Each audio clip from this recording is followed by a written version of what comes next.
Let's improve English. Hello friends, welcome to let's improve English. चलिए देखते हैं आज के सेंटेंसेस। मैं उससे किस मुंह से बात करूंगा। कहने का मतलब होता है कि बहुत शर्म महसूस हो रही है, किस मुंह से मैं उससे बात करूंगा। हम कह सकते हैं with what face will I talk to him. और यहाँ पर बात सामना करने की हो रही है तो हम ऐसे भी कह सकते हैं how will I face him, या फिर how will I manage to talk to him. किसी काम को करने के लिए मैनेज करने का मतलब होता है उस काम को कर पाना, उस काम को करने में एबल हो जाना। हाउ विल आई मैनेज, कि मैं मैनेज कैसे करूंगा टू टॉक टू हिम, उससे बात करना। मेरे पास गिनती की 4 किताबें हैं। कभी कभी हम ऐसे भी बोलते हैं तो इसे हम कहेंगे I have exactly 4 books. Simple है, आई हैव एग्जैक्टली 4 बुक्स, यानी कि एकदम 4 ही किताबें हैं, ना कम ना ज्यादा। तुम क्यूट हो, वो बात और है कि तुम थोड़ी सी पागल भी हो। देखिए फ्रेंड्स, इनमें से कुछ सेंटेंसेस मेरे सब्सक्राइबर्स ने मुझसे पूछे हैं। इसे हम इंग्लिश में कहेंगे you are cute, it is something else that you are bit crazy also. You are cute यानी कि तुम क्यूट हो, इट इज समथिंग एल्स यानी वो बात और है, दैट कि you are a bit crazy also, कि तुम थोड़े से क्रेजी भी हो, थोड़े से पागल भी हो, वो बात और है। मैंने वो किताब खरीद ली, वो भी सस्ते में। I bought that book and that too cheaply. Simple past का सेंटेंस है, इसलिए बाय की second form bought. I bought that book यानी मैंने उस बुक को खरीदा, एंड दैट टू और वो भी चीपली यानी सस्ते में। If you buy something cheaply that means you buy it for a low price. एक बार में इतना काम मत करो। कोई कोई होता है एक तो काम करता ही नहीं है, करता है तो करता ही जाता है, फिर हम उससे कहते हैं एक बार में इतना काम मत करो। Don't work this much at a time. At a time का मतलब होता है एक टाइम पर, एक ही बार में। Don't work this much at a time यानी एक ही टाइम पर इतना काम मत करो, इतना ज्यादा। जो ये सब करता है वही जाने। जैसे आपने किसी से सवाल पूछा है कि मुझे गेम्स खेलना बहुत अच्छा लगता है, ये गेम कहाँ मिलेगा। जैसे कि मान लो आप गेम से नहीं खेलते तो आप कहेंगे जो ये सब करता है वही जाने।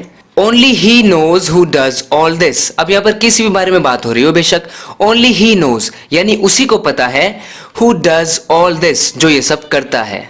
रिश्ते में वो तुम्हारी बहन लगती है। In relation she is your sister. Simple है, in relation she is your sister यानी कि रिश्ते में वो तुम्हारी बहन लगती है।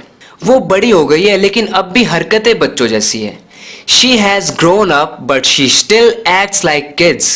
शी हैज ग्रोन अप यानी कि वो ग्रो अप हो गई है, बड़ी हो गई है, बट लेकिन शी स्टिल वो अब भी एक्ट्स, क्योंकि ये प्रेजेंट सिंपल सेंटेंस है इसलिए एक्ट में ऐसा आया है। She still acts like kids यानी बच्चों की तरह, अभी भी वो बच्चों की तरह ही हरकतें करती है। इसका मतलब ये बन रहा है मेरे रिश्ते से वो तुम्हारी भाभी लगती है। इसे कैसे कहेंगे? Through my relation she becomes your sister in law. Through my relation यानी अगर मेरे रिलेशन को अगर नजर में रखा जाए तो शी बिकम्स वो बन जाती है योर सिस्टर इन लॉ, यानी कि वो तुम्हारी फिर सिस्टर इन लॉ लगती है। एक बार के लिए तुम उस पर विश्वास कर सकते हो मगर उस पर बिल्कुल नहीं, यानी कि यहाँ पर आप एक इंसान पर तो विश्वास करने की बात कह रहे हो और दूसरे इंसान पर नहीं। आप कह सकते हैं you can somehow trust her for a moment but not him.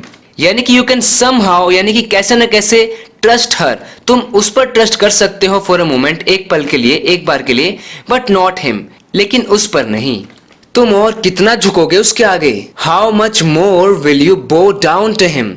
किसी के सामने बो डाउन करने का मतलब होता है उसकी बहुत ज्यादा रिस्पेक्ट करना और जो वो कहे वही मानना, यानी अपने आप को ना इंफीरियर समझना।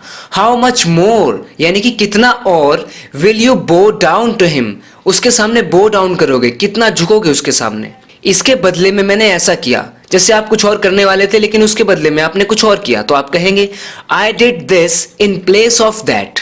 आई डिड दिस यानी मैंने ये किया, इन प्लेस ऑफ दैट उसकी जगह पर। तुम्हारा झूठ सामने आ गया। Your lie has been uncovered. यहां पर हमने पैसिव कंस्ट्रक्शन की है। Your lie has been uncovered यानी आपके झूठ को अनकवर कर दिया गया है, यानी कि सामने आ गया है वो। Your lie has been uncovered. तुम झूठी तारीफ कर रहे हो। कोई कोई झूठी तारीफ करता है, हम कहेंगे यू आर जस्ट फ्लैटरिंग मी। किसी को फ्लैटर करने का मतलब होता है उसकी बहुत ज्यादा प्रेज करना, और वो भी झूठी प्रेज करना, यानी कि बस आप ना उससे कुछ चाहते हो, ज्यादा ही बस इंप्रेस करने में लगे हुए हो।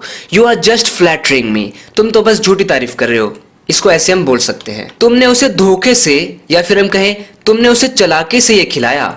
You क्राफ्टली made him eat this. किसी चीज को क्राफ्टली करने का मतलब होता है बड़े ही एकदम चालाकी से करना, उसको बड़े दिमाग से करना, क्रिएटिविटी से करना। और जब इंटेंशन बुरा होता है, you क्राफ्टली made him eat this यानी तुमने उसे खिला दिया ये क्राफ्टली। मेड यहाँ पर कॉजेटिव वर्ब की तरह काम कर रहा है, सेकंड फॉर्म है मेड। वो कभी आती है और कभी नहीं। She sometimes comes and sometimes doesn't. She sometimes comes and sometimes doesn't, यानी वो कभी आती है और कभी नहीं भी आती। मेरे मन का बोझ उतर गया, कभी कभी हम ऐसा कहते हैं ना, हम इसे कहेंगे आई एम रिलीव्ड नाउ।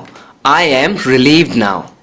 उसके खिलाफ एक साजिश रची जा रही है। There is a conspiracy against him. Conspiracy का मतलब होता है कोई प्लानिंग चल रही है किसी के खिलाफ, किसी को कुछ नुकसान पहुंचाने के लिए, किसी की हानि करने के लिए कुछ जो प्लानिंग चल रही है उसको कंस्पिरेसी बोलते हैं, जिसको हम षड्यंत्र भी बोलते हैं, साजिश भी बोलते हैं। There is a conspiracy against him, यानी उसके खिलाफ एक साजिश रची जा रही है, उसके खिलाफ एक साजिश है। बातें मत बनाओ। Don't make up things, don't be too smart. Friends, किसी चीज को मेक अप करने का मतलब होता है यानी उस चीज को बना देना, यानी कि झूठ मूठ का। जैसे I made up a story, मैंने एक स्टोरी बना दी। I made up an excuse, मैंने एक बहाना बना दिया। डोंट मेक अप थिंग्स, यानी थिंग्स को मेक अप मत करो, यानी बनाओ मत, सच बात बताओ। या हम कह सकते हैं डोंट बी टू स्मार्ट, यानी कि इतने होशियार मत बनो, बातें मत बनाओ। तो ऐसे भी हम कह सकते हैं don't be too smart. Friends, इसी तरीके से अपने इंग्लिश को इंप्रूव करते रहने के लिए और कुछ ना कुछ सीखते रहने के लिए लेट्स इंप्रूव इंग्लिश को सब्सक्राइब जरूर करना अगर आपने अभी तक नहीं किया है तो। ओके फ्रेंड्स, बात करते हैं नेक्स्ट वीडियो लेसन में। तब तक के लिए take care and bye bye.